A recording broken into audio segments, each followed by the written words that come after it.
Welcome back. This is Yolanda with Medical Courier Plus. And today's video is a little different. I'm just going to share some information about this journey as a medical courier and some pointers that will help you, that I talk about during all of my lives, every time I go live. And as you see in the background, there is my YouTube page.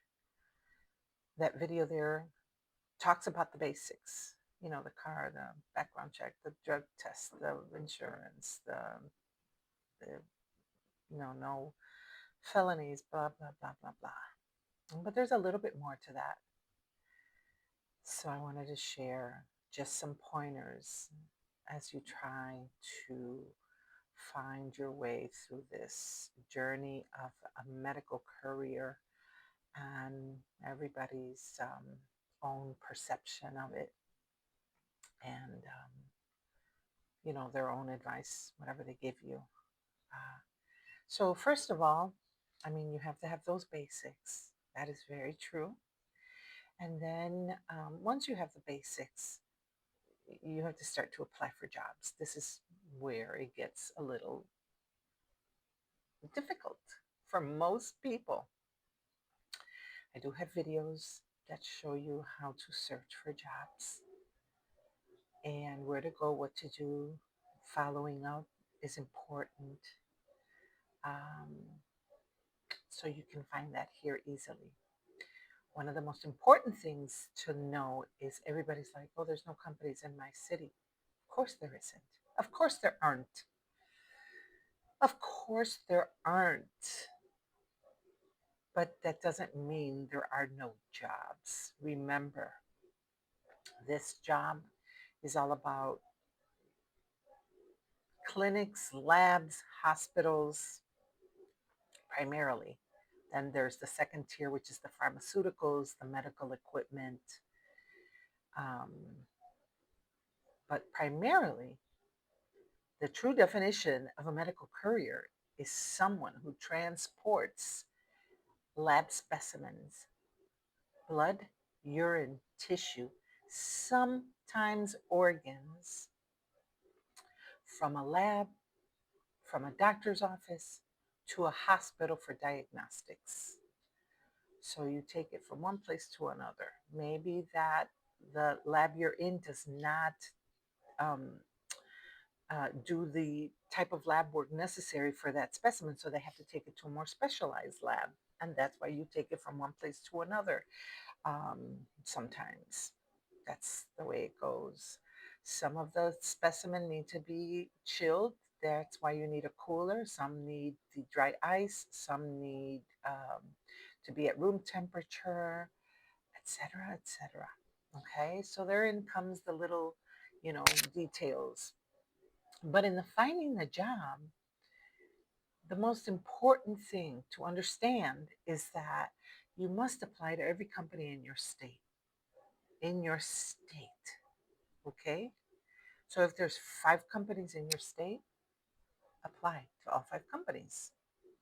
Listen, there's people that are going to give you a list for 100 companies, 200 companies, whatever the case may be. There are not 200 companies in your state, which means you have to go company by company by company by company until you find one that's in your state. Okay? There could be 20 companies in your state. It just depends on your state. It depends on the demographics. It depends on the population. It does. So listen to me carefully because this will help you tremendously. Google medical courier jobs in Virginia. Whatever state you're in, put the state. Fill in the state at that point, medical courier jobs. And then you start your search. And then I'm trying to get rid of the glare, so I turn to the side a little so there's no glare, but it's almost impossible.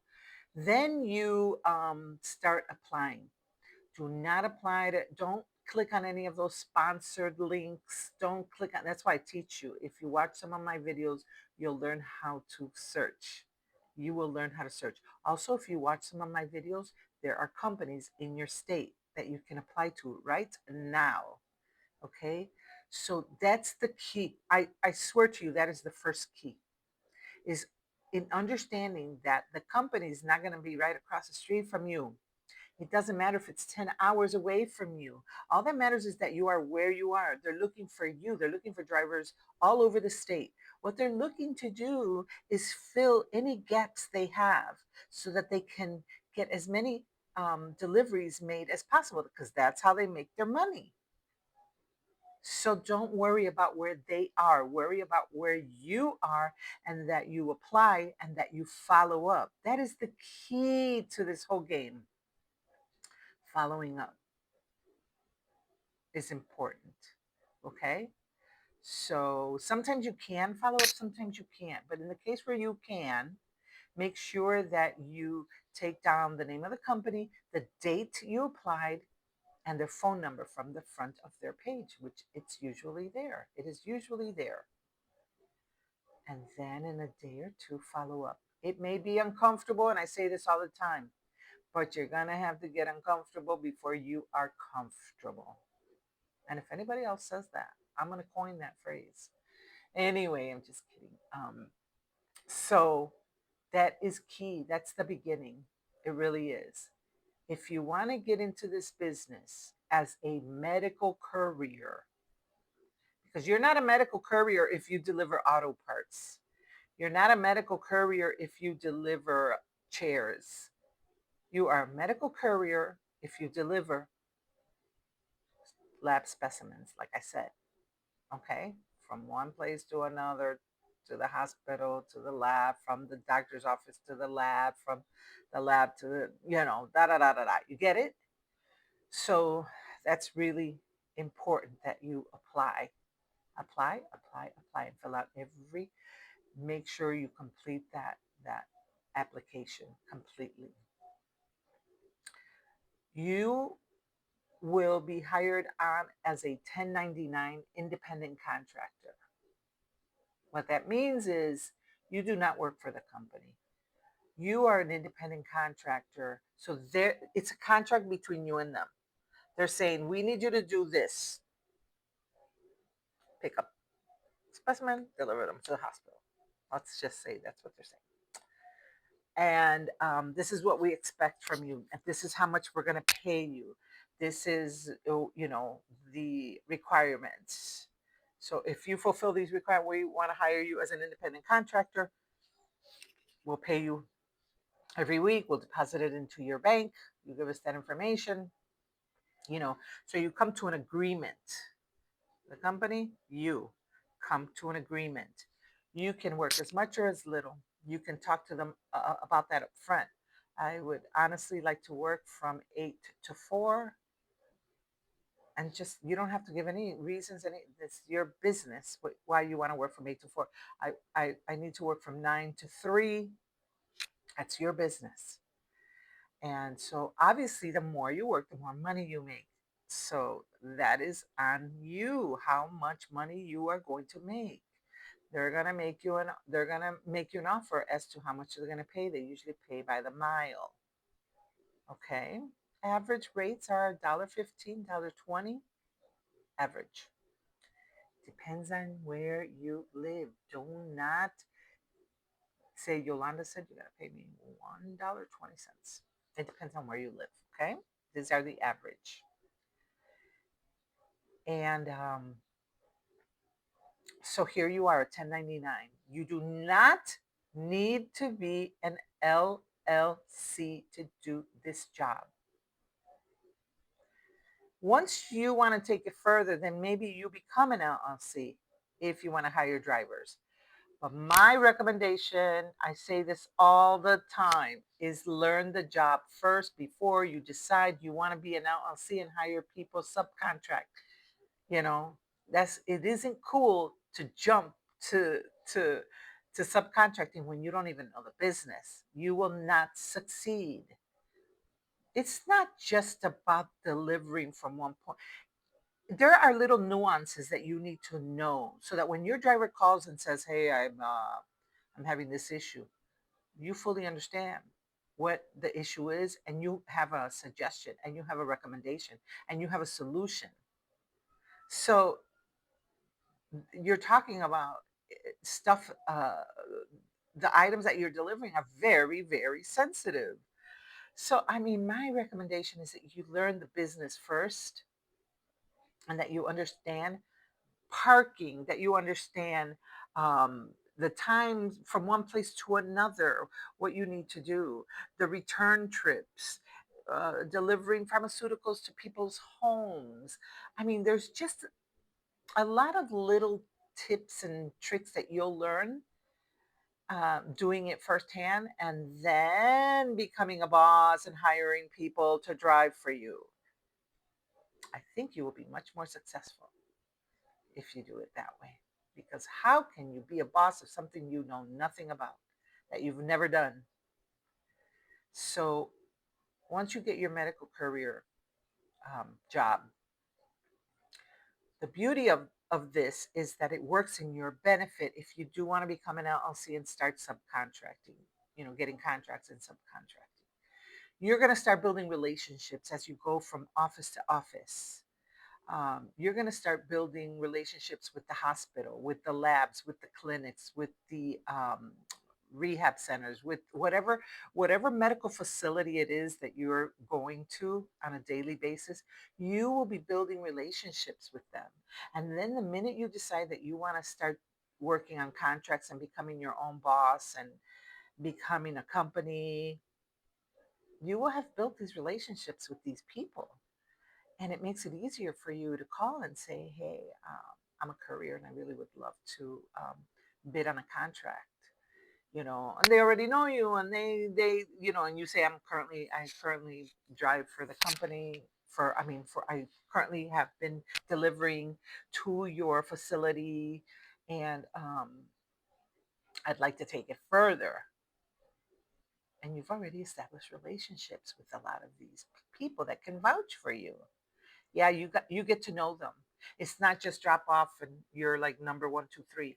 No, they get to know you on a name by name basis. Seriously, it was like that for me, and I don't know if it's because I'm a lot more social person than the average. I don't know. Yes, I'm a social person, believe it or not. So, but you get to know these people, and that's the way it works. So that's another recommendation. If you want to start an LLC and drive and become a courier, a regular courier, anybody can do that because you drive right now, right? And you've delivered probably something to someone to somewhere, a package to the post office, return an Amazon package. So you've gone from point A to point B, and you've done it responsibly, and you've taken the package. So you know how to do that. Medical courier is a little more sensitive and requires a little more knowledge. And I don't recommend you doing it without some experience. What I mean is, as far as LLC, becoming an LLC. And there is this myth out there that you can't write off things as a 1099. You sure can. You can write off a lot. And I recommend that you watch my video on um, that top 12 things you can write off as an independent contractor. I do have a video that talks about all the things you can write off, okay? So that will help you tremendously. Um, I just, wanted to come on and give you a few tips and tricks that will help you. I don't want to make this video too long. But leave me some comments, please, and let me know what you would like to see in future videos. Um, I'm, I will be going live uh, Friday, Friday of this week. I'm pretty sure it's Friday of this week, the 13th. Oh, it's Friday the 13th. So be going live. So you'll have a chance to ask a lot of questions, and I'll be able to show you a lot of things on screen. So become a member of my YouTube page, subscribe. I've been preparing for the demise of TikTok, and I just heard that they're talking about taking it down again. So I don't know if that's going to happen. It could happen, it could not happen. But that's why I have started transitioning over to YouTube so that I still have a place where you can come and we can talk and we can share resources, et cetera, et cetera, et cetera. So I hope you enjoyed this video. Like I said, I don't want to make it too long. This way you will listen to it in its entirety. Leave me any comments below. Um, I go live regularly on TikTok, so subscribe to that page. Subscribe to my YouTube page.